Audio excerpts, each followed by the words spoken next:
the worst thing you can do when you have shoulder pain. Now, it is not your fault because you have basically been programmed to think this way. And it's still to this day what the main recommendation is when you have a shoulder injury. And it's not surgery, it's not medications, and it's not injections. Those depending, can be very beneficial and argumentatively not the right solution in many situations. But what we're talking about is what is still told to everyone today, especially the aging population who needs to do more of this. It is, don't do anything. Just let it chill and rest. Don't move it. Don't aggravate it. Just let it be and it'll take care of itself. Wrong.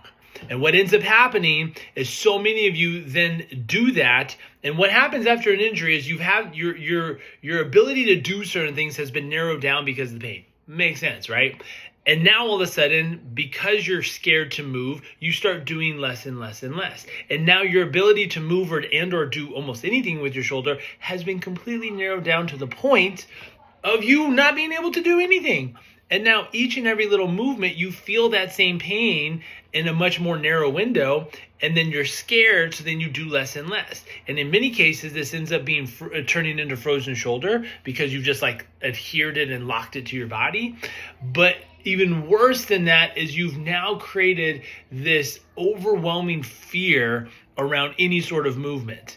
And that is what is the biggest problem now with shoulder pain. So if you have a shoulder injury, the best thing that you can do is move and exercise it.